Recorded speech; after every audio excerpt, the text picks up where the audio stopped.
Graça e paz, boa noite, na paz do Senhor Jesus. Muito bom estar com vocês aqui. Eu trago um abraço carinhoso do meu irmão Itajaí e também da minha família. Gostei quando o Dinho orou já para que Deus abençoasse os filhos do Jackson, né? Sendo que eu só tenho um, na verdade. É o Arthur, tem 9 anos, vale por 5. Na verdade, o Dinho orou certo, né? O Dinho assim, que os filhos do Jackson sejam abençoados. E eu tenho 2, na verdade, lá em casa, que são gêmeos. É o Arthur e o Afonso. O Arthur tem 9 anos e o Afonso tem 86, é o meu pai. Então, os dois até competem para ver quem termina o prato antes e tudo mais. E a gente entende que Deus o colocou nas nossas vidas para que a gente pudesse cuidar, abraçar, amar, beijar. E tem sido um tempo muito gratificante no nosso coração ter o nosso pai conosco, principalmente porque o Arthur, né, tá vendo o quanto eu trato bem o meu pai. E obviamente eu estou semeando lá na frente, né? Vai ser bom. E eu quero que você abra sua Bíblia comigo. Eu quero conversar com você hoje sobre agentes de transformação ou agentes de transição. Pessoas que Deus levanta dentro de um determinado tempo, que compreendem o modo que está atrelado a esse tempo e comprometidos com essa revelação, colaboram com esse mover, com essa mudança, com essa transformação de estação que o Senhor está propondo, amém? Então abra 2 de Reis, capítulo 9, a partir do versículo 1.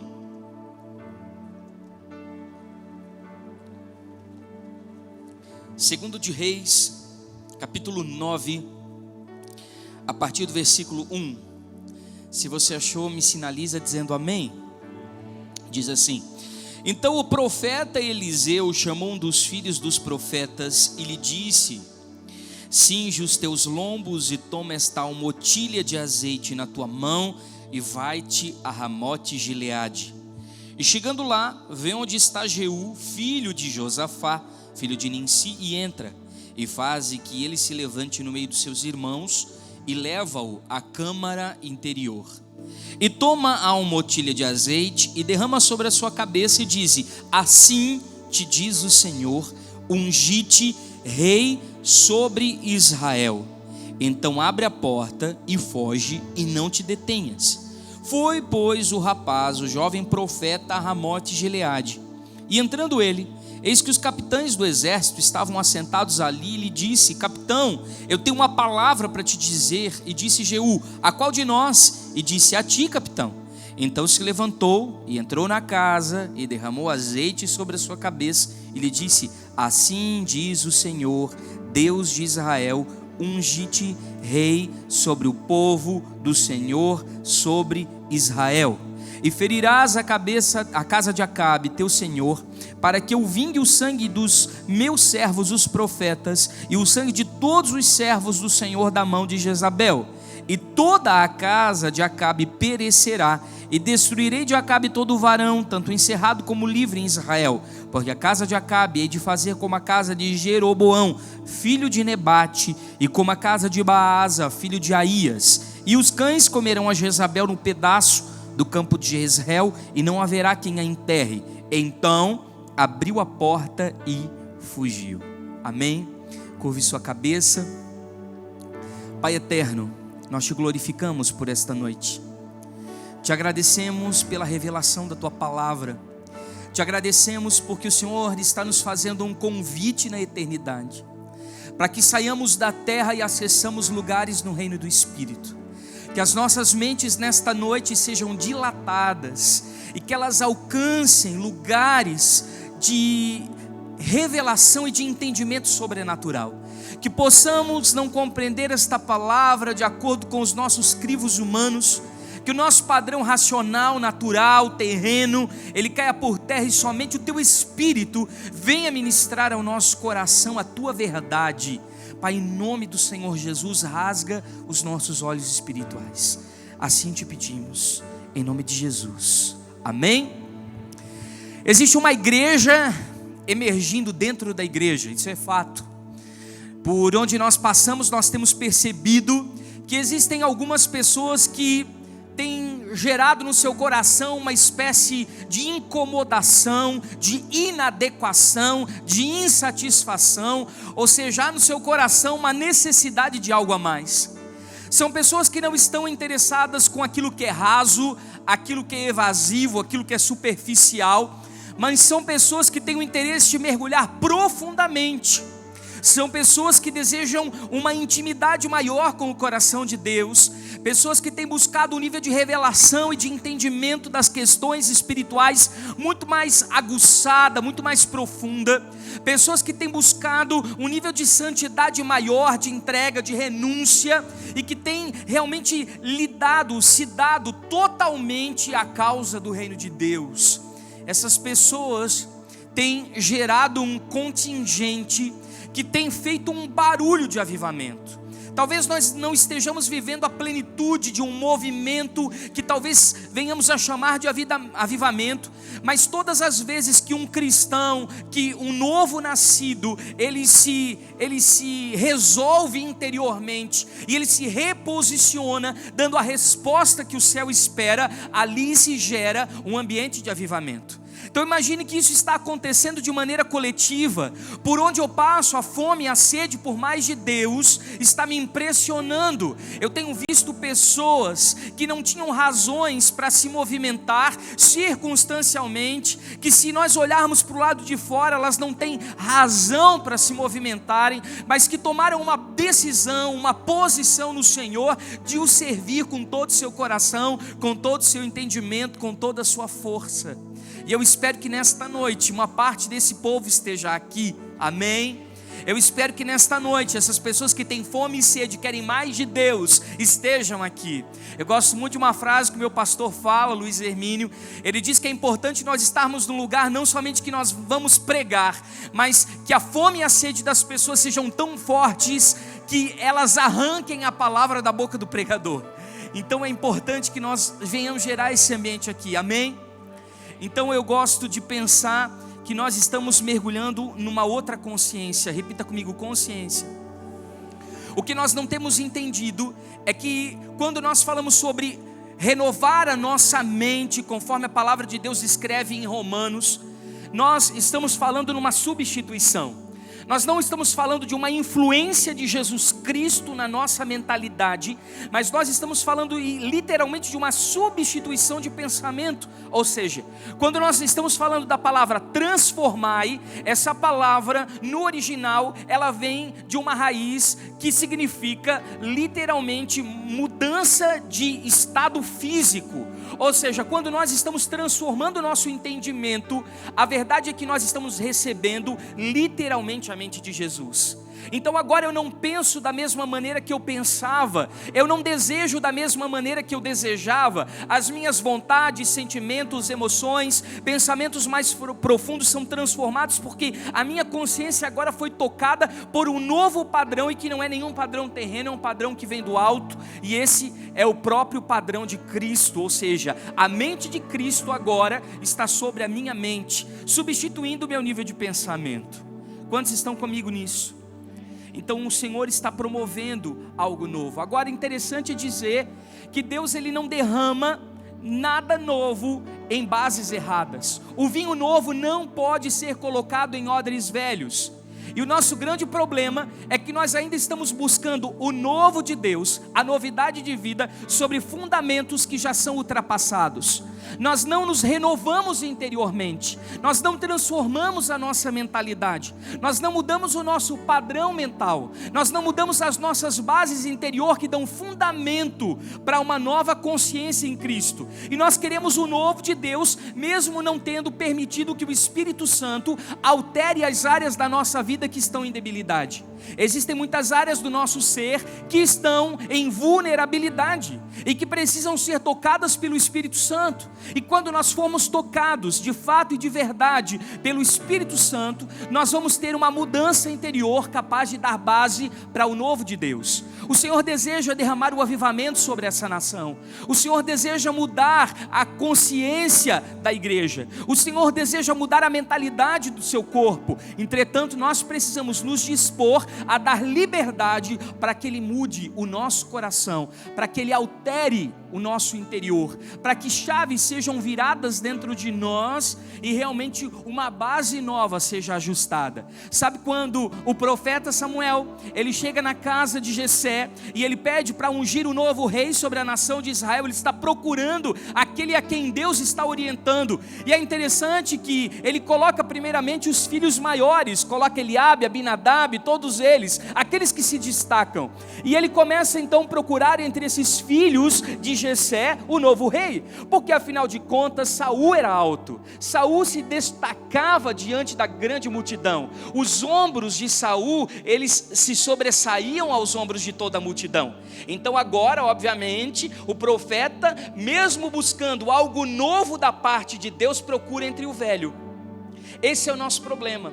Nós queremos algo novo do céu, mas nós queremos colocar isso dentro de uma caixa formatada pela nossa humanidade, formatada pelo nosso humanismo, formatado pela força do nosso braço, pelo nosso entendimento. Então nós não podemos gastar um tempo construindo o novo de Deus nessas bases erradas, porque o Senhor está promovendo um cenário agora. Repita assim comigo: cenário. Você vê, por exemplo, que o que nós vamos ver hoje, um jovem profeta escolhido na escola de profetas de Eliseu, sendo destinado a ungir o novo rei sobre a nação de Israel. Amém? Você vê, por exemplo, ele habilitando um homem a construir um novo tempo sobre a nação de Israel, um tempo em que aquela nação estava sendo escravizada pela omissão e a negligência de Acabe, pela manipulação, a imoralidade e a religiosidade de Jezabel, ou seja, os requintes de crueldade tinham tomado conta daquele território, e agora o Senhor estava levantando um novo rei, estava usando um jovem profeta da escola de profetas de Eliseu para fazer isso. Agora olhe só comigo, quando Cristo ele chega na plenitude dos tempos, se levanta então também um jovem, João Batista, um homem que reconhece o Machia, reconhece o Messias, reconhece quem era Jesus. Ele olha para Cristo e ele entende que ele seria o Cordeiro de Deus que tiraria o pecado da humanidade. Ele era o Rei dos Reis, o Senhor dos Senhores. Então João Batista, ele tem a responsabilidade de preparar o caminho para a volta do Messias. Ele tem a responsabilidade de preparar o caminho para o Salvador. Então, tal qual esse profeta da casa de profetas, quanto o João Batista, aquele grande anunciador do Messias, nós estamos fazendo parte de uma geração que está preparando o caminho para a volta do Salvador. Nós fizemos parte de um contingente profético que tem uma mentalidade diferenciada, que tem uma consciência diferenciada, que o seu interior é transformado e que está preparando um caminho para o retorno do Messias. E nós já estamos chegando nos últimos dias. Como disse bem o pastor Dinho, nós já estamos vivendo a iminência da volta de Jesus. E nós entendemos que homens de autoridade ungem reis. Você pode repetir isso comigo? Homens de autoridade ungem reis. Todas as vezes que você acessa um lugar de autoridade, você está habilitado a ungir reis. Agora, autoridade não é poder. Poder é algo nos delegado de forma humana. Poder é algo ligado à hierarquia. Poder é algo ligado a cargos, títulos, honrarias, posições. Entretanto, a autoridade é concedida pelo próprio Deus, porque a palavra autoridade, ela vem de autorização, ou seja, você tem plena autorização para fluir numa determinada área, e ela vem de uma raiz chamada autor, e nós cremos que servimos o autor e o consumador da nossa fé, que é Cristo. Então, quando nós entendemos sobre autoridade espiritual, não tem muito a ver com poder. não tem muito a ver com visibilidade humana, não tem muito a ver com status, com posições de honraria, mas tem a ver com um lugar de destravamento, de habilitação, de ativação. Quando nós estamos num lugar de autoridade, as pessoas que passam pela nossa vida, elas são promovidas. Deus, Ele te dá palavras de sabedoria, de conhecimento, te dá sentenças proféticas e decretos proféticos, e todas as pessoas que passam pela sua vida, elas são tocadas de uma maneira diferenciada, e elas acabam sendo o quê? Promovidas, porque Deus te dá revelação sobre elas, Deus te dá a capacidade de desenvolvê-las para o cumprimento do propósito, Deus te dá a sabedoria para lidar com elas, a ponto de prepará-las para o governo.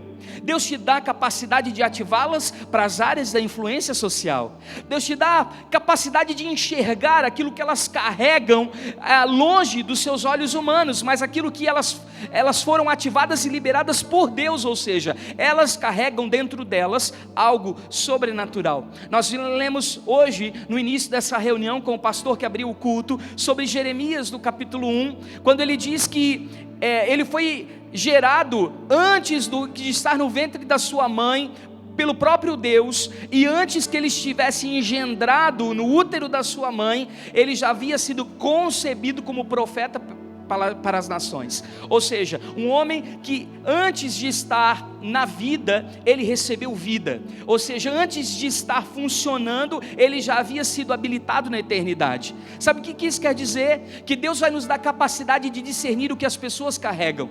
Eu tenho um filho de 9 anos e eu tenho pedido muito a isso ao Senhor. Eu tenho dito: Senhor, me dá discernimento para entender o que o Arthur carrega no seu coração, para entender o que o Arthur precisa cumprir como propósito eterno, para garantir que a sua vontade seja feita na vida dele. Ele não precisa ser parecido comigo, Senhor, mas ele pode ser parecido contigo, e eu quero desenvolvê-lo para que isso aconteça na vida dele. Por isso me dá capacidade no Espírito para discernir para que ele foi chamado, qual é a sua vocação, qual é o seu propósito de vida, qual é o seu destino profético.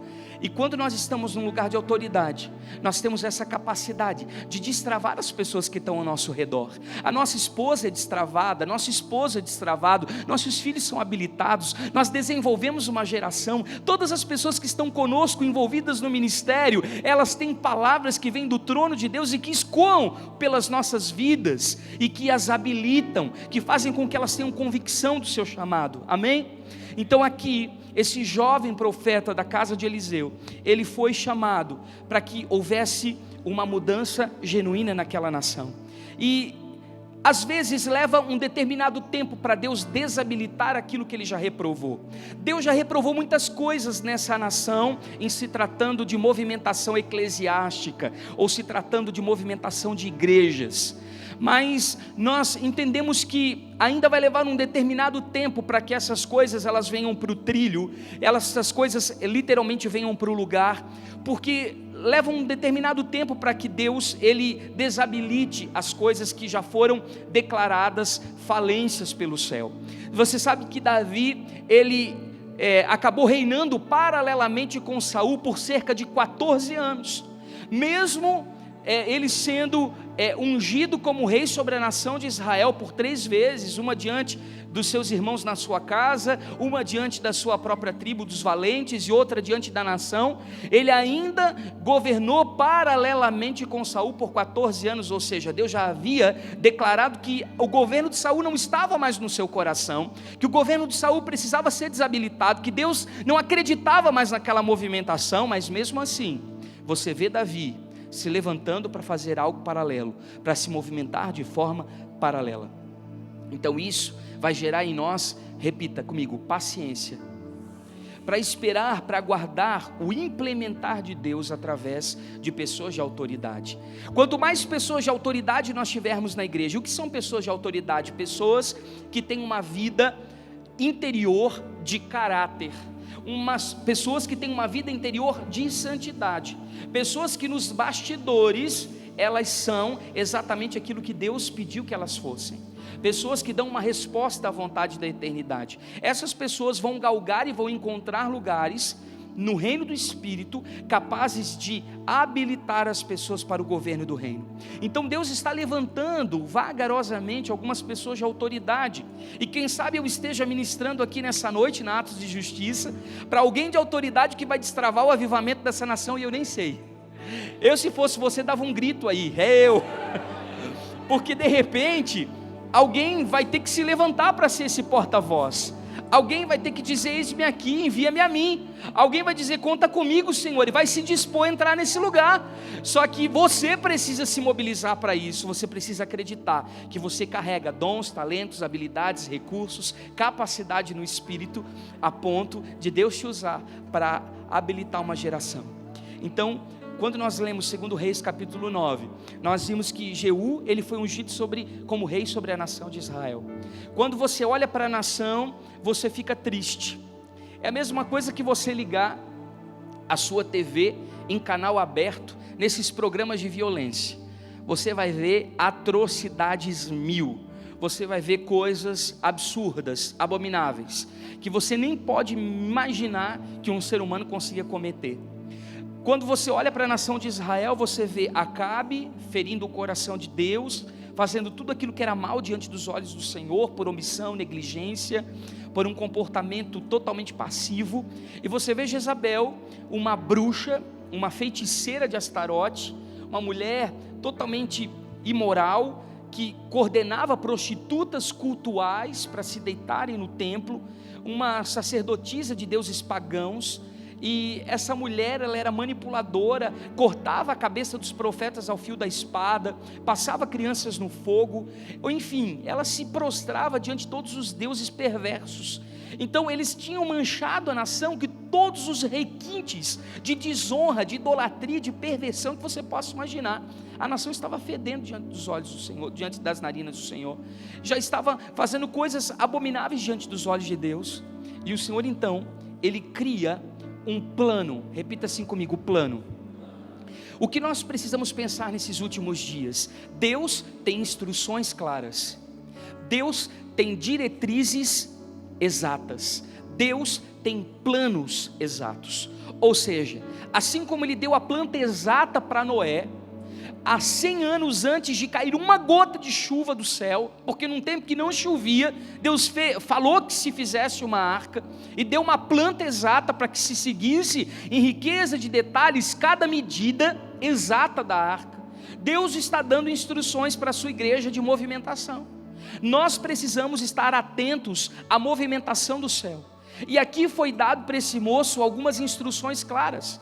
Olha, cinge os teus lombos, enche a tua almotilha de azeite, coloca agora coragem nesse coração, porque você vai ter que entrar num lugar de missão suicida. Você pode morrer, você vai entrar dentro do arraial de Jeú, dentro da cabana, da casa de Jeú, e dentro dessa rupá, você vai ter que ministrar o novo rei sobre a nação, desse Hel.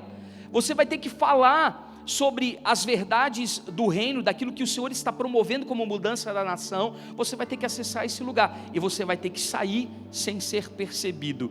É uma missão silenciosa e discreta. Olha só as instruções. Então repita assim comigo: Deus está nos dando instruções. Nesse tempo nós não podemos estar distraídos. Nesse tempo nós não podemos estar, com o coração em coisas dessa vida. Nós não podemos estar ocupados com coisas que não edificam. Nós não podemos estar perdendo nosso tempo à toa.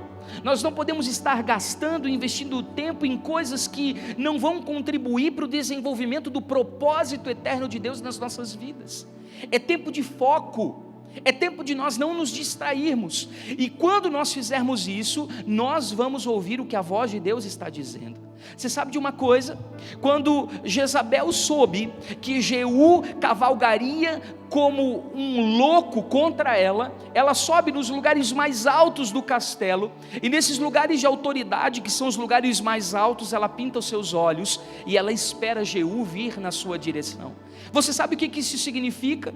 Que cada vez mais nós vamos tentar fugir e nos proteger para lugares altos. Nós vamos cuidar da nossa autopreservação. Os espíritos malignos vão gerar em nós um espírito de autodefesa, para nós não nos comprometermos, para nós não nos darmos completamente. E o pior é que Jezabel pinta os seus olhos. O que isso quer dizer? Que ela maqueia a visão. Talvez nós venhamos numa igreja de segunda a segunda, tenhamos um compromisso ministerial, estamos fazendo parte de uma comunidade de fé, mas de repente nós estamos fazendo parte somente de um movimento institucionalizado evangélico, com uma carteirinha de membro na mão, mas isso não nos faz nascidos de novo. Você sabe que um dos grandes problemas da igreja é que nós somos muito evangélicos, temos uma nomenclatura de cristãos, mas nós não temos uma identidade de filhos, nós não fomos gerados no reino, nós não temos clareza do propósito de Deus nas nossas vidas, e nós maquiamos a visão, nós pintamos os olhos. Isso quer dizer que nós fingimos que não é conosco, fingimos que o papo não é com a gente, nós fingimos talvez que nós estamos de boa aqui no lugar alto do castelo, e nós estamos com os olhos pintados, ou seja, nós estamos criando um momento de diversão, de entretenimento, enquanto o tempo está passando, o tempo está sendo remido, Deus está cumprindo todas as suas profecias, e nós estamos de braços cruzados esperando algo acontecer. E o que acontece com ela? Os seus eunucos a empurram da janela ao comando de Jeú.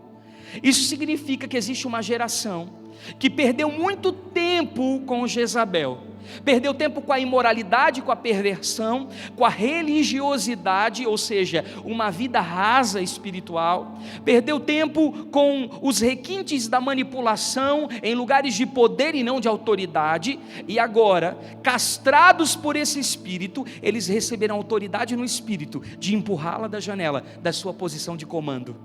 Ou seja, Deus está dando habilidade a uma geração de empurrar Jezabel da sua posição de controle. Só que sabe o que acontece? Jezabel cai do castelo, e o seu sangue é aspergido nas paredes do castelo. Você pode ler isso em 2 de Reis. E aspergido sobre os carros e cavalos. Sabe o que isso significa? Significa que as estruturas das nossas igrejas, elas estão contaminadas por esse espírito, que os carros que representam a movimentação ministerial e os cavalos, que é a força motriz do ministério, ainda estão contaminadas com o sangue desta entidade.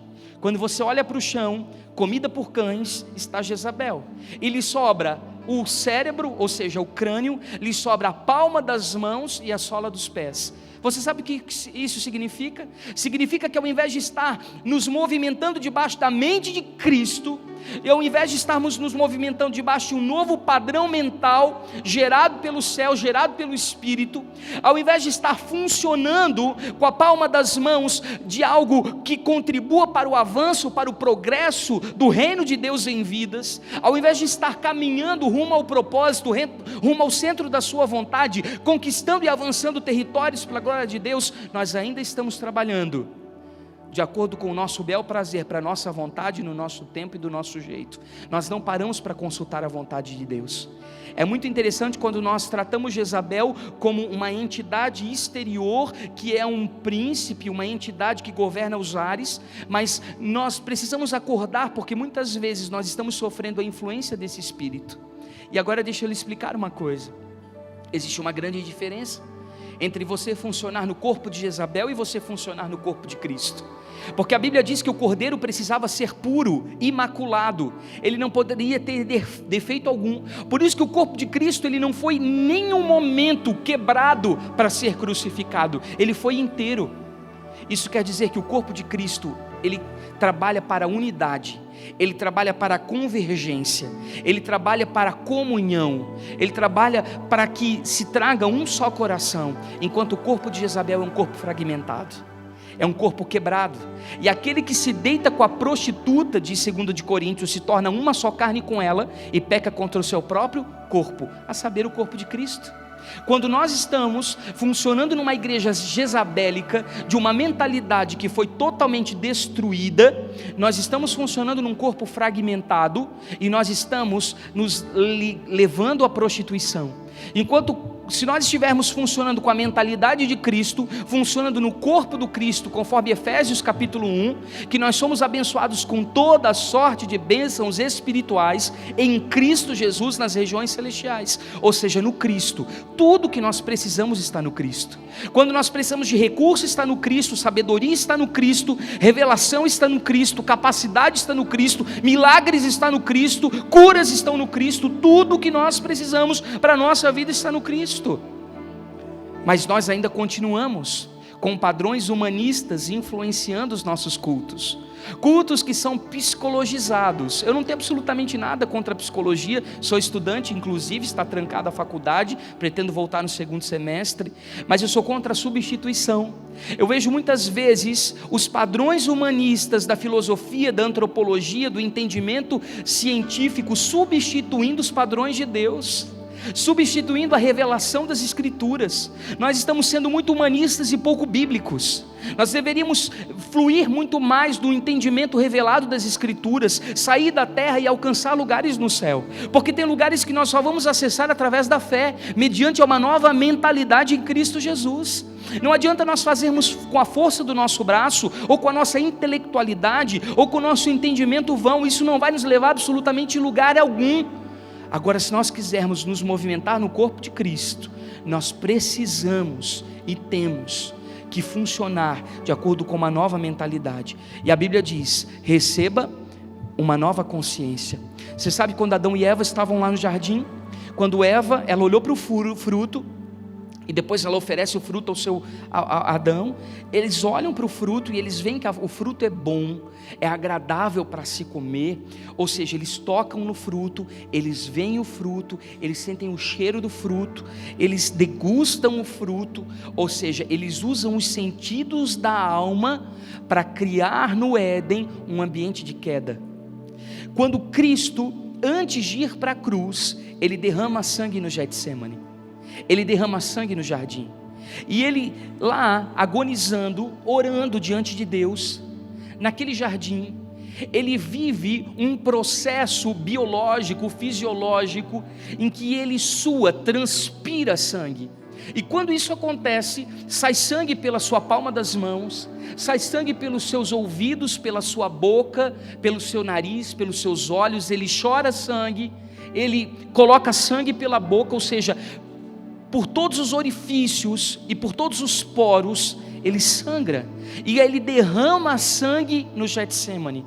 Isso representa que ele nos reposiciona no jardim, ele devolve o lugar da genuína adoração, ele nos restitui um lugar de verdadeira espiritualidade. E mais do que isso, quando nós estamos no corpo de Cristo, nós não tocamos mais com as nossas mãos humanas. Agora, quando nós abraçamos, é o próprio Cristo abraçando. Não há desejo carnal, não há perversão sexual, não há desejo de tocar aquilo que não é seu, mas há o amor fraternal divino do Pai sobre o seu coração, como se fosse o próprio Cristo tocando e abraçando com compaixão e misericórdia.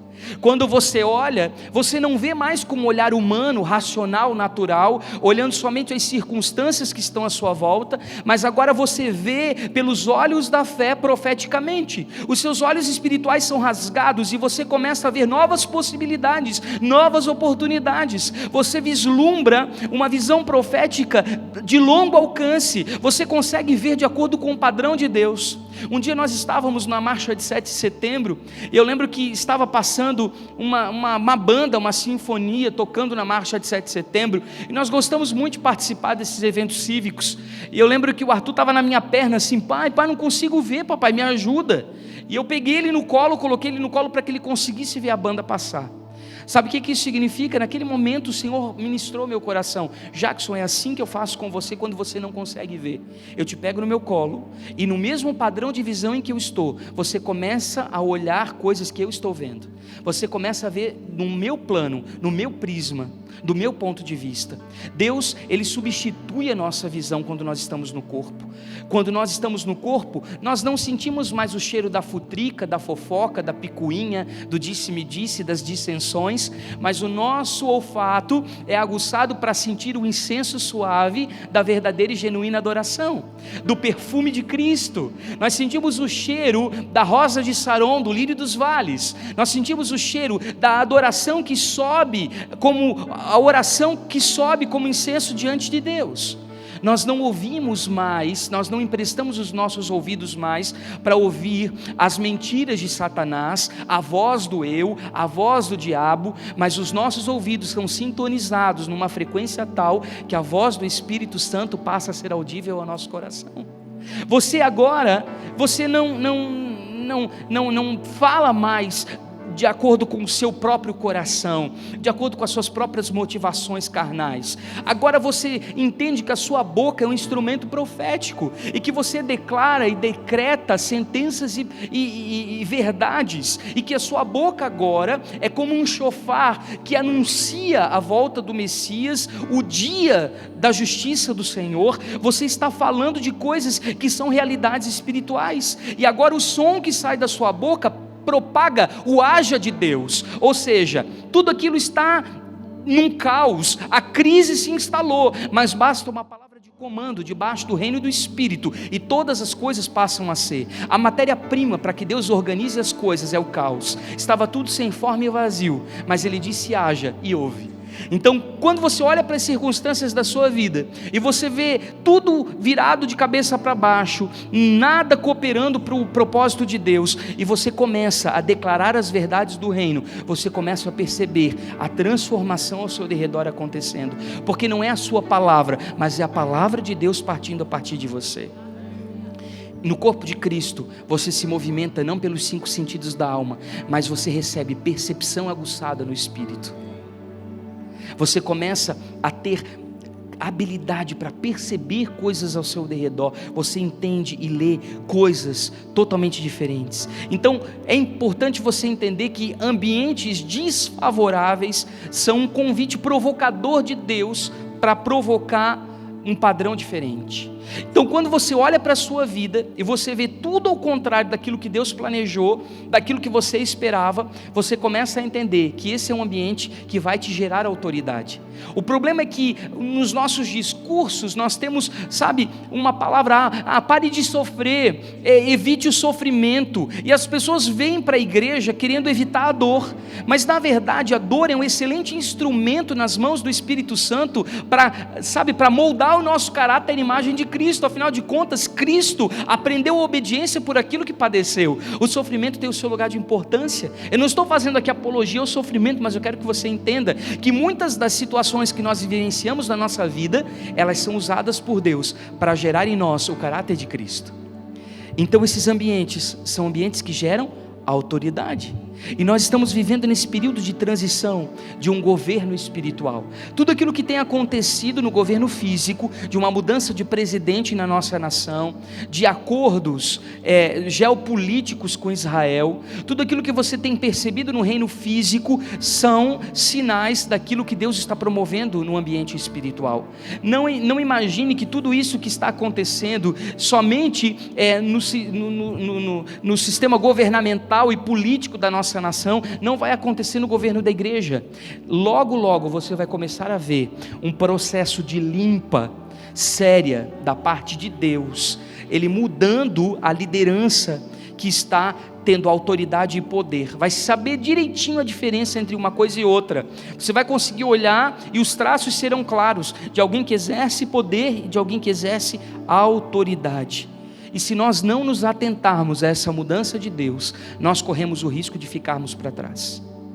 Se nós não nos atentarmos a essa movimentação no reino do Espírito, nós corremos o risco de ficarmos de braços cruzados, vendo a banda passar. Nós vamos acabar perdendo o tempo. Nós vamos acabar perdendo o tempo de Deus. O Senhor está comunicando muitas coisas para nós, e nós precisamos estar atentos a isso. Ou nós vamos mudar, ou nós vamos nos comprometer com a transição, ou nós vamos nos comprometer com a mudança, ou nós vamos nos tornar irrelevantes para essa nova fase que o céu está propondo. Deus está propondo uma mudança, e nós queremos saber se nós vamos participar dela ou não. Deus, ele se move por ciclos. Quando você vê a revelação do livro de Ezequiel, você vê que a base do trono de Deus, ela se movimenta como se fosse como sobre elipses, rodas dentro de rodas. Isso fala de que Deus não muda, mas ele se move, porque de estação em estação ele muda a sua forma de atuação na história do homem, na linha do tempo.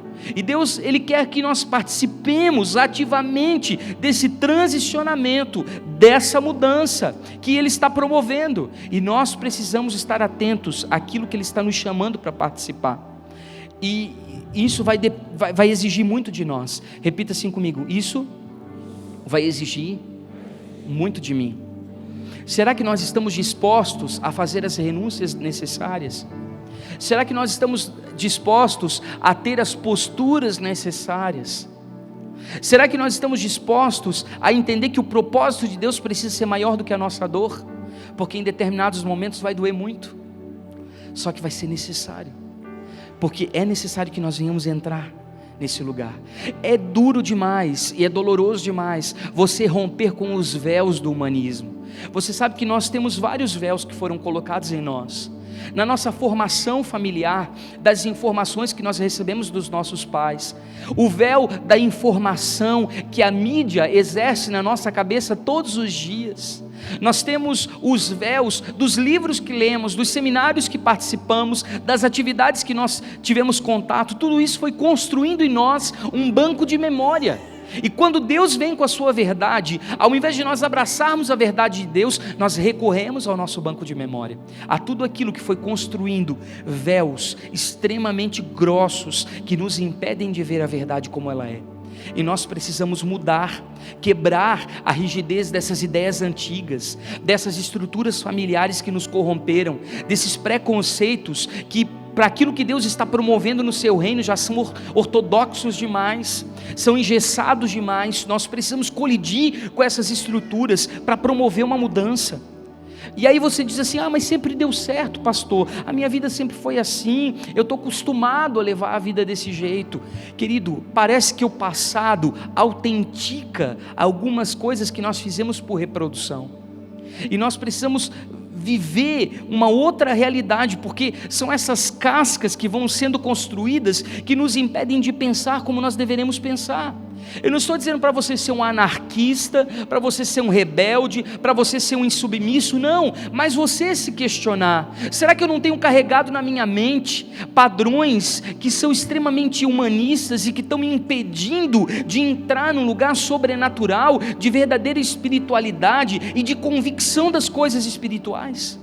Será que o Senhor não está propondo uma mudança, uma transformação diante dos meus olhos, e eu não estou conseguindo ver porque eu estou abraçado a esses padrões enrijecidos que me construíram interiormente? Jesus, ele nos ensinou a fazer isso. Jesus, ele não tinha escrúpulos para ir contra os ranços religiosos. Ele curou no sábado, ele não apedrejou a adúltera, muito pelo contrário, ele a salvou e ainda fez aqueles homens saírem em reflexão. Ele tocou e abraçou um leproso. Ele fez coisas que ele não deveria fazer, porque todas as vezes que alguém chegava para ele sempre tinha um será. É isso que nós precisamos fazer. Ele perguntava: o que a lei diz? E as pessoas diziam: a lei diz exatamente isso. A lei diz isso, eu porém vos digo.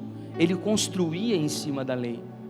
Nós precisamos nos contextualizar, nós precisamos buscar um novo entendimento revelado das questões que estão ligadas à nossa espiritualidade.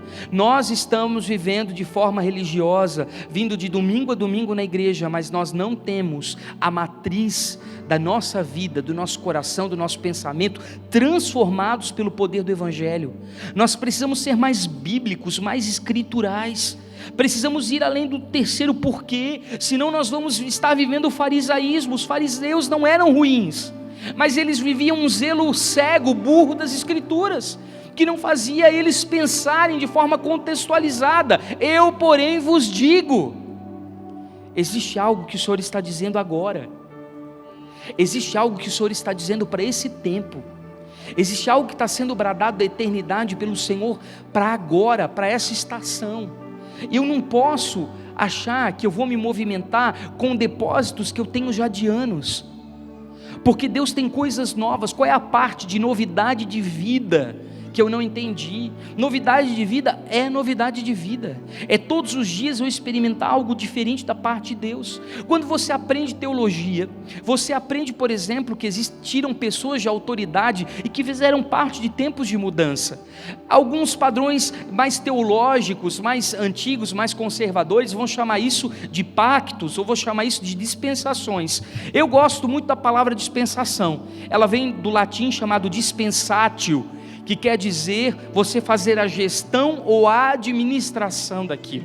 Quando nós estamos vivendo uma determinada dispensação de Deus, nós precisamos gerir isso, precisamos administrar isso, precisamos ter uma consciência provedora, realizadora, proativa, para pensar de acordo com o que os céus estão pensando, não pensar de acordo com os padrões naturais e racionais, porque Deus sempre vai levantar esses homens de autoridade.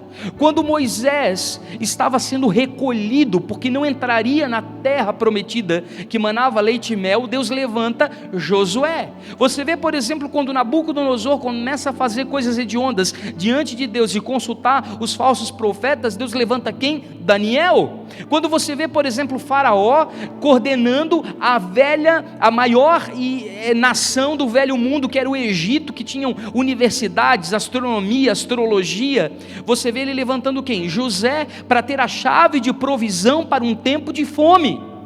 Você vê Deus levantando, por exemplo, quando os pastores de Abraão e Ló, eles brigam, e Ló escolhe as campinas de Sinar, que dão para Sodoma e Gomorra. Você vê Abraão chegando à terra que o Senhor estava lhe mostrando.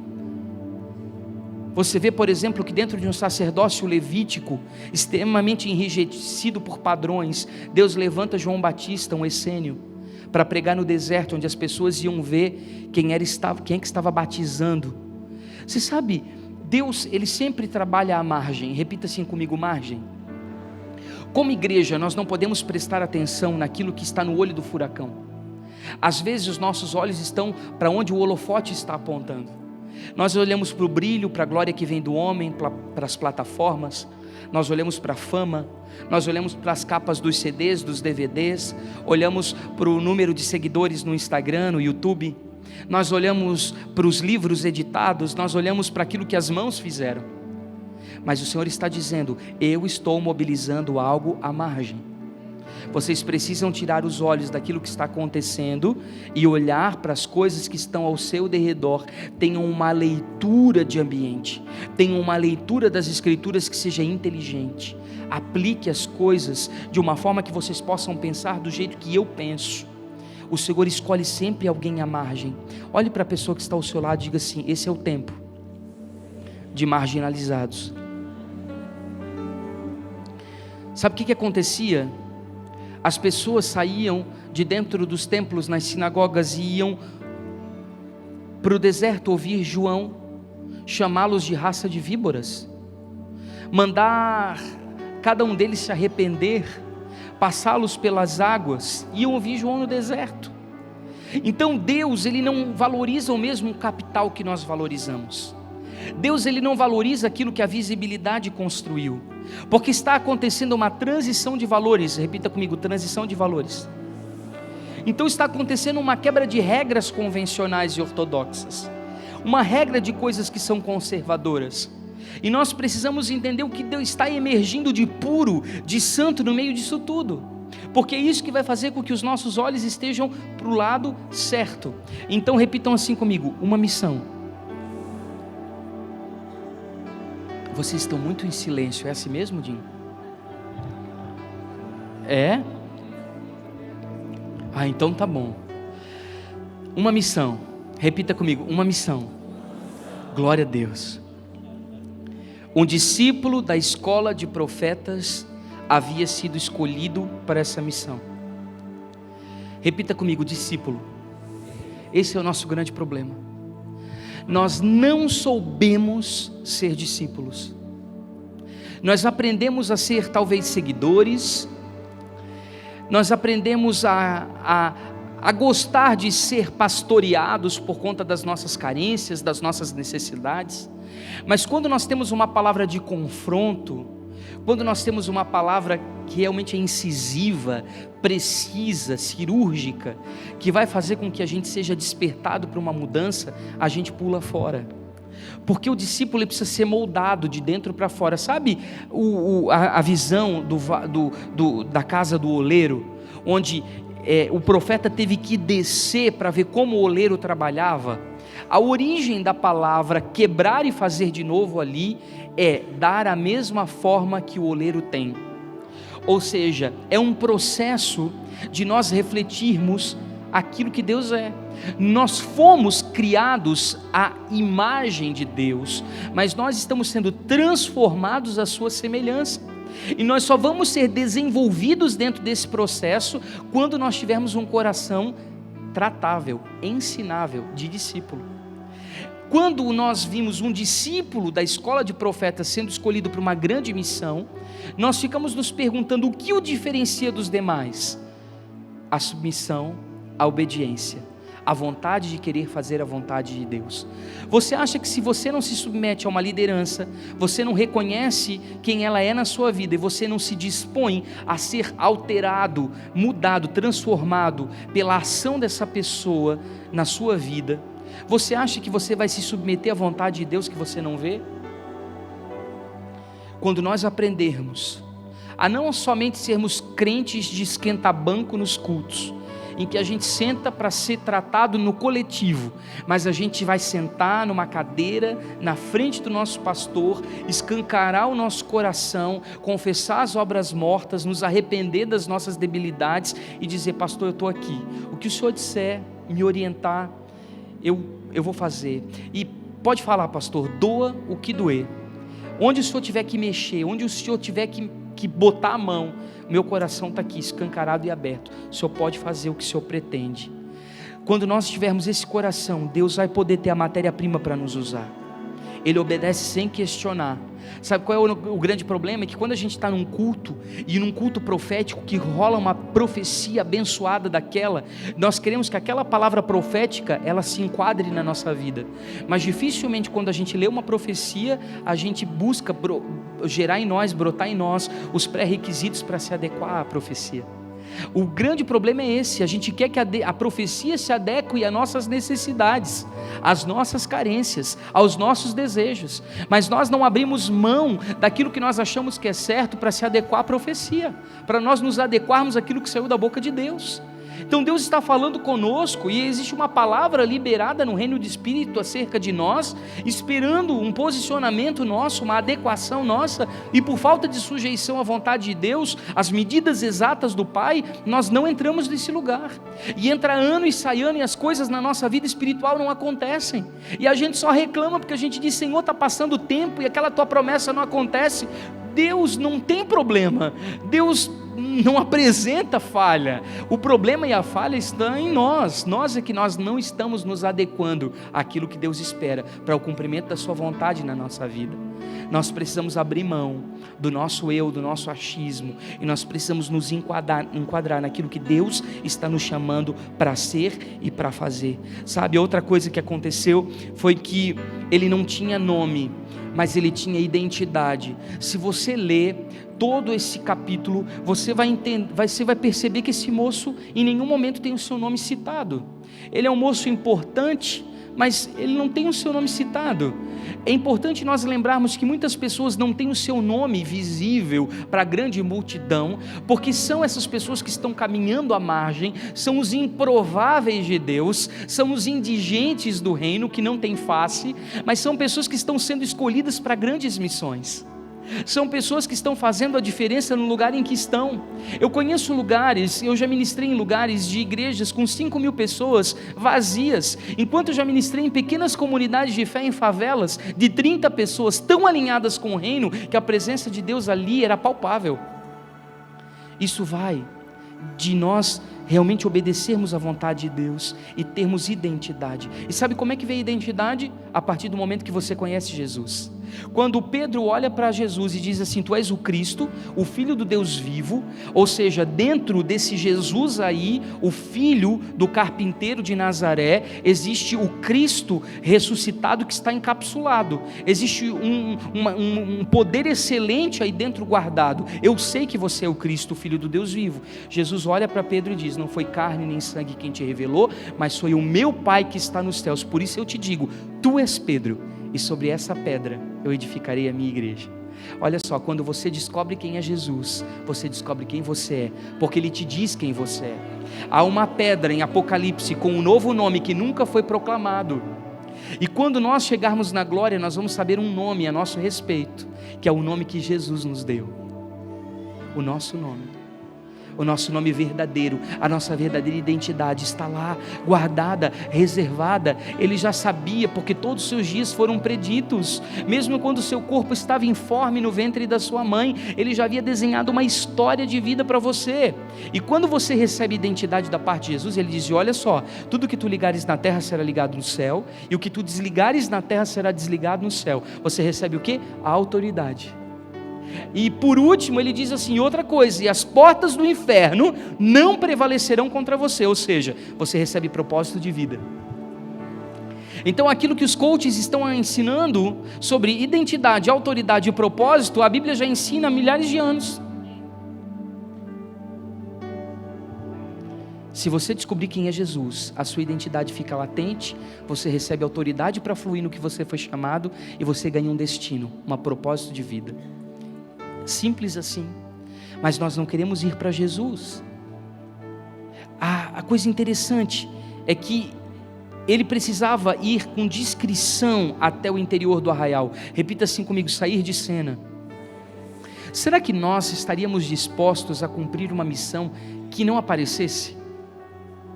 Será que nós estaríamos dispostos a cumprir uma missão que não tivesse confetes, tapinha nas costas, aprovação que vem de homens? Eu sei que a valorização do trabalho é importante, mas muitas vezes você não vai ter isso, que a única coisa que vai fazer você ser sustentado na vivência do propósito é uma palavra que você recebeu da boca de Deus, nada mais. Você não vai ter nenhum tipo de incentivo exterior, nenhum incentivo externo, mas dentro de você, você tem uma palavra que queima. Isso é que vai ser o seu norte, isso é que vai ser a sua bússola, e nós precisamos apagar, precisamos sair de cena, mas nós queremos ainda que o nosso nome apareça, nós queremos que ainda que a nossa vontade prevaleça, nós queremos que o nosso desejo aconteça, nós queremos que as coisas aconteçam do nosso jeito, na nossa forma, no nosso tempo, nós queremos dar a nossa forma para as coisas. E aqui eles escolheram um moço que era capaz de entrar e sair sem ser percebido. Para isso ele precisava ser humilde, e humildade não é pensar menos de si, é pensar menos em si. Você sabe que humildade é uma coisa interessante, porque é importante nós equalizarmos a nossa espiritualidade. Repita assim comigo: equilíbrio. Eu não quero nem menos do que Deus tem, mas eu também não quero mais. Há muitas pessoas que pendem para o lado da soberba, do orgulho, da presunção. Por quê? Porque elas querem alimentar o seu ego, querendo coisas que Deus não chamou elas para terem.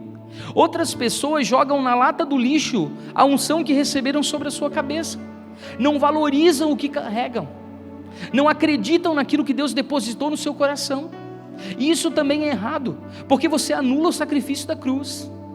Agora, quando você é equilibrado, quando você quer exatamente a medida exata de Deus para a sua vida, você vai dizer: Senhor, eu não quero nem menos nem mais, mas eu quero aquilo que o Senhor tem para mim. Eu quero cumprir o teu propósito na minha vida, eu quero cumprir a tua vontade na minha existência, eu quero que realmente a minha vida seja uma expressão do teu querer. E aí, esse moço, ele tinha uma missão praticamente suicida, de entrar e sair do arraial sem ser percebido. O problema é que nós ainda estamos muito viciados na afirmação. Repita comigo: afirmação. Você sabe que a fama tem matado mais líderes do que o diabo, né? A gente vê muitas pessoas hoje caindo muito mais por conta dos lugares altos que tem experimentado em Deus do que pela luta. Na luta o camarada jejua, ora, lê a Bíblia, não falta culto, se compromete com o ministério. Quando tudo está bom, glória a Deus e aleluia, ele cruza os braços e fica em casa assistindo Fantástico. Porque ele não tem mais problema. Então Deus tem que mandar uma lutinha de vez em quando para ver se esse camarada volta para o joelho. Porque ele sempre busca Deus pelo que ele pode fazer, não pelo que ele é. Ele está interessado nos benefícios e nas vantagens do Evangelho, e não pelo Deus verdadeiro. Você sabe o que é isso? É uma igreja que ministra a almas viventes e não espíritos vivificantes.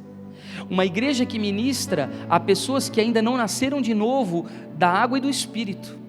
Pessoas que ainda não passaram pelo novo nascimento e que estão andando em círculos na sua humanidade, sem tomar uma decisão verdadeira e radical de mudar e de ser transformado, de crer e aceitar a Cristo com todo o seu coração, todo o seu entendimento e servi-lo. Sabe que a mesma tradução para adorá-lo no Novo Testamento é servi-lo? Não existe adoração sem entrega, não existe adoração sem colocar a sua vida totalmente nas mãos do Senhor. E o que acontece é que às vezes a gente fica com essas feridas que não foram tratadas no passado, e nós entendemos que o ministério acaba sendo para nós uma maneira de nós massagearmos as nossas emoções. Sabe que tem muito cristão, muito pastor, muito líder, que se alimenta do altar, se alimenta do microfone, se alimenta da visibilidade, porque não foi curado na sua carência. Ele se alimenta da glória que vem de homens, dos aplausos, do reconhecimento público, porque ele nunca passou por um processo de se livrar das suas feridas. Ele toma a sua decisão e ele forja o seu ministério totalmente nas suas dores do passado. E nós como igreja, nós precisamos entender que dentro do novo nascimento, nós começamos a nos desenvolver espiritualmente. A nossa alma acaba sendo atraída, puxada, ela engancha no processo de desenvolvimento espiritual, e nós acabamos extravasando o fruto do Espírito que está sendo desenvolvido no nosso coração. Mas o nosso processo prioritário é nós mudarmos o nosso coração de dentro para fora. Você sabe que tem muita gente que não está preparada, porque existem muitas pessoas que querem crescer, mas não querem desenvolver. Você pode repetir isso comigo? Crescer e desenvolver? Eu gosto de fazer muito essa comparação, porque todos os meses, ou todo ano, ou de cada período que eu tenho levado o Arthur no médico, o pediatra dele sempre avalia o desenvolvimento. Ele não olha só se o Arthur cresceu, ele olha se o Arthur desenvolveu. Se o Arthur desenvolveu de forma cognitiva, comportamental, se ele desenvolveu intelectualmente, se ele desenvolveu suas habilidades, se ele está comendo bem, se ele está dormindo bem, enfim, ele averigua todas as áreas da existência do meu filho. Assim é a nossa vida. Nós queremos crescer, mas não queremos desenvolver. Pegue, por exemplo, uma cidade que cresce, ela cresce desordenada. Ela começa a ter graves problemas de distribuição de renda, de indignidade social. Você começa a ver muitos problemas de miséria, muitos problemas de falta de recurso, complicações das mais variadas, falta de saneamento básico, educação, saúde, todas as áreas que você imaginar. Agora pega uma cidade desenvolvida. A cidade desenvolvida, ela é planejada, e por isso você sabe exatamente qual é o passo, de forma paulatina, que ela precisa dar para encontrar o avanço e o desenvolvimento. Então nós precisamos respeitar os processos. Repita comigo: processos. Então a primeira regra era cingir os lombos. Fale comigo: cingir os lombos. Você sabe como é que a gente sabe que o adolescente está crescendo? Quando ele começa a crescer em estatura e ele desenvolve os ombros. Cingir os lombos nada mais é do que preparar os ombros para receber a glória de Deus. É desenvolver maturidade. Sabe que nós muitas vezes envelhecemos, mas nós não tornamos maduros, porque envelhecer é um mal que vai acontecer com todo mundo.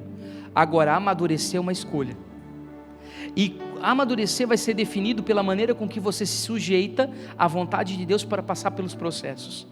Muitas pessoas são resilientes, elas passam pelo processo e lá no outro lado você vê elas fortes, vigorosas, elas realmente deram a volta por cima, sacudiram a poeira e deram uma resposta, só que elas são resistentes. Você pode passar por muitos problemas na sua vida e ser resiliente, mas se você também for resistente, você não transforma as áreas da sua vida que precisam ser transformadas. Aqui fala de maturidade. O problema é que nós somos leões espirituais no culto de domingo à noite, mas nós somos gatinhos emocionais na segunda-feira de manhã.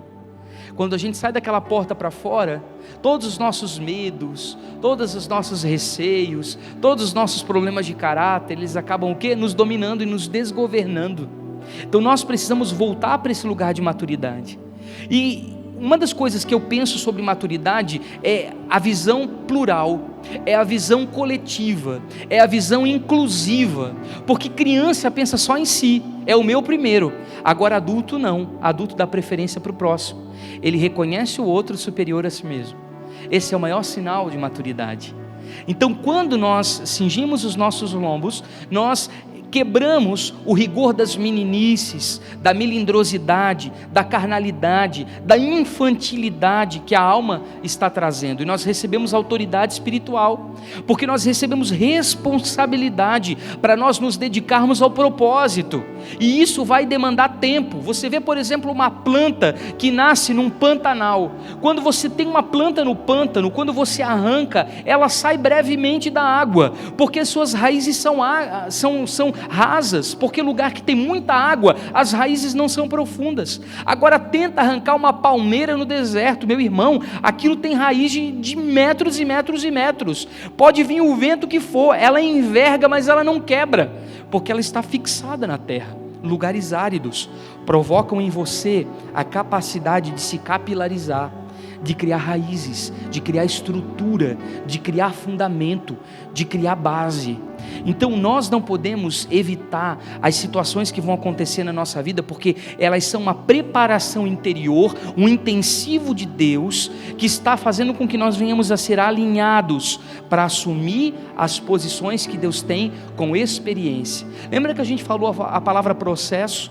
E aí, quando a gente fala em processo, não há como não lembrar de José no Egito, por exemplo. Você vê, por exemplo, ele ser vendido como escravo para uma caravana de ismaelita pelos próprios irmãos, que mentiram acerca da sua morte. Ele é levado como servo para a casa de Potifar, e lá ele é preso como um estuprador, como um abusador sexual. Vai para dentro da prisão, lá o copeiro, o carcereiro, todos esquecem dele, um camarada esquecido lá para mofar dentro da prisão.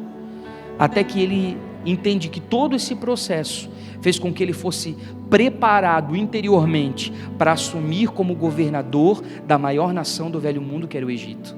Ele foi a chave de provisão para o tempo de fome, porque ele estava preparado, inclusive para perdoar a sua própria família, porque tudo que lhe aconteceu o levou para aquele momento. Quando você olha para a sua vida com maturidade, você vê que tudo aquilo que você passou foi algo promovido por Deus, não teve culpados. Foi Deus que permitiu essas questões para te forjar interiormente, te preparar de dentro para fora, para que você estivesse pronto para assumir o governo de Deus na sua vida, as promessas do Senhor para a sua existência, o lugar em que você vai servir a Deus com toda a sua capacidade. Segundo ponto, repita comigo: cheios de azeite. Gostei muito quando o pastor Dinho falou sobre as virgens, né? As prudentes guardavam azeite. Eu não sei se fazem isso aqui em Campo Grande, mas lá em Santa Catarina isso é muito comum, principalmente porque lá o povo frita muito peixe, principalmente no litoral. Mas tem uma coisa que eu particularmente acho um pouco nojenta, mas eles fazem com muita frequência. Eles aproveitam o azeite que foi frito algum alimento. Então eles fritam lá um peixe, depois eles coam aquele azeite e eles guardam aquela gordura. E é uma coisa muito interessante que você chega numa casa, você sabe já de cara se tem esse tipo de azeite guardado. Você chega ali, você já sente aquele cheiro rançoso, pesado, naquela cozinha, que é um cheiro de gordura velha. Isso acontece, sabe por quê?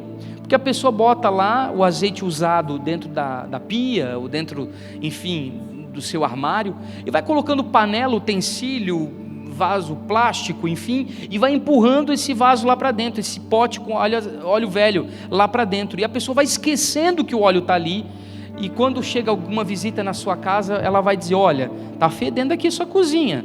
E a pessoa vai correndo lá: ah, meu Deus, esqueci aquele óleo velho lá dentro da pia, está lá guardado. Isso acontece muito comumente lá. E aplicando isso para as nossas vidas, a gente pode aprender que óleo velho cheira mal. Então assim, o azeite que você recebeu na sua cabeça ontem, foi para ontem. O que você está recebendo hoje é para hoje. E amanhã você vai buscar um novo azeite, porque você vai ter que manter a sua lâmpada acesa. Você vai ter que manter a sua lâmpada acesa. Você tem que manter o seu estoque de azeite sempre alto. Sabe, porta, não tem coisa mais chata do que porta sem óleo. Você já viu? Porta de filme de terror, porque está rangendo, está fazendo barulho. Assim, a pessoa sem óleo, sem azeite, ela enche a paciência, ela é chata.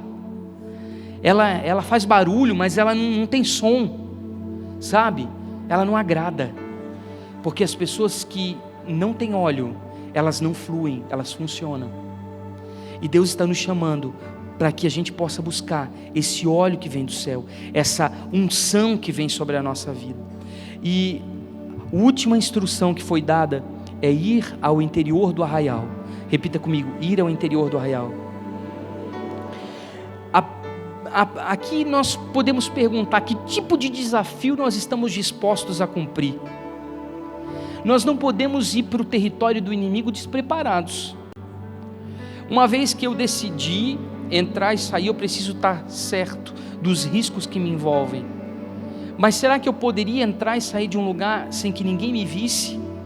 Será que eu poderia entrar em alguns lugares que são improváveis? Será que eu estou disposto a entrar em silêncio, sem me promover? Aquele moço, ele perguntou: quem é o capitão? Quem é Jeú? Jeú se apresentou, derramou o óleo. Depois ele nem disse quem ele era. Ele foi embora. O nome não importa, o que importa é a vontade de Deus. Aparecer não importa, importa que o propósito está sendo cumprido. A visibilidade não importa, importa que você está se desenvolvendo para o cumprimento da vontade de Deus na sua vida. E Deus está nos chamando nessa noite para fazer algumas escolhas difíceis. Esse tempo que nós estamos vivendo, se nós quisermos nos transformar em um agente de transformação, em um agente de transição, nós precisamos fazer escolhas radicais. É um tempo sacrificial. Você pode ficar de pé comigo?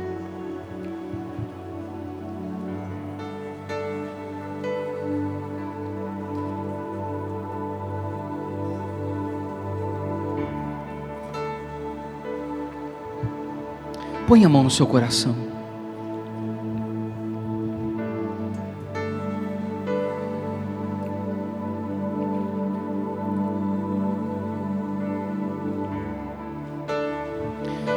Feche os seus olhos. O que lhe falta? Maturidade? O que lhe falta? Identidade? Talvez autoridade, eu não sei. Você tem convicção de que há um chamado sobre a sua vida, há um propósito designado sobre você? Você tem convicção de que Deus quer te usar como alguém que vai participar de um tempo de transição, participar de um tempo de mudança, participar de um tempo de transformação? Só que você precisa fazer algumas renúncias. Você precisa estar disposto a correr riscos. Você precisa estar disposto a abrir mão de algumas das suas seguranças. O Senhor está te chamando para uma nova fase, para viver uma verdadeira e genuína espiritualidade. Não para viver de uma forma rasa, com cócegas emocionais, recebendo palavras motivadoras e de incentivo apenas. Não, é importante sim nós participarmos da glória e da alegria do Espírito, Mas é importante também nós sermos tocados em áreas vulneráveis da nossa vida, que estão nos impedindo de ter um relacionamento íntimo e pessoal com o Espírito Santo. Esta é uma noite de posicionamentos. O Senhor está liberando algo sobre a sua vida, e você tem que fazer a pergunta: como o Senhor quer que eu me posture diante desse convite? O que o Senhor quer que eu faça diante desse fato?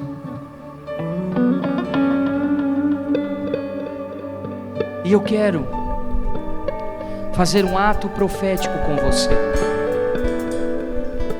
Não um ato presumido, mas um ato que aponta para o Messias. Eu quero convidá-lo a sair do seu lugar, como se você estivesse saindo da escola de profetas de Eliseu e vindo aqui no altar, simbolizando o interior do arraial, numa missão. É como se você estivesse dizendo: eu assumo hoje a minha responsabilidade no reino, o meu papel na ação de Deus. E você vai sair do seu lugar e você vai vir aqui numa entrega consciente,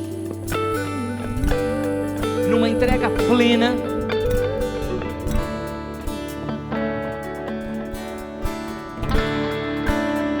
Você que está cansado de perder tempo, você que quer mais dele, mais dele.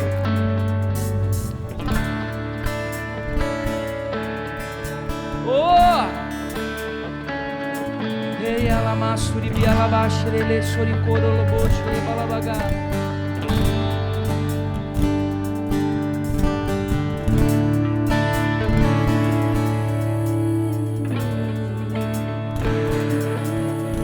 Eu vejo nessa noite dons, talentos, capacidades retidas por falta de posicionamentos radicais. Mas eu vejo alguns corações dilatados, pulsando diante de Deus, em sujeição, obediência, querendo realizar o seu querer e a sua vontade. Esta é uma noite em que o Senhor está sacudindo as bases da sua vida, está sacudindo os fundamentos da sua existência, está te convidando para um nível maior de comprometimento, um nível maior de relação com Ele. Suba, suba, suba! Nesta noite o Senhor te dá asas. Espírito da profecia, voe nesse lugar. O Senhor está te dando asas para alcançar lugares mais altos, novos níveis de revelação, entendimento, comprometimento, espiritualidade. Você está saindo de lugares rasos e está entrando em lugares profundos. Na visão de Ezequiel sobre as águas que davam nos artelhos, nos joelhos, nos lombos, não era a água que subia, era o profeta que escolhia cada vez mais andar em lugares profundos. O Senhor está te chamando: vem, mergulhe, mergulhe. Oh!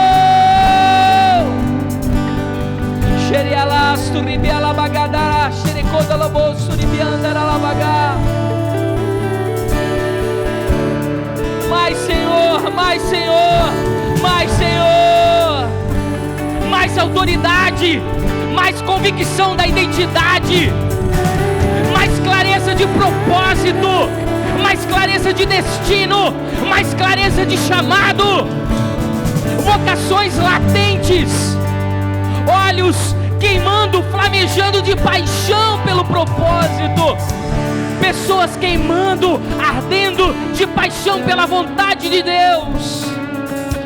Seja incendiado nessa noite. Oh!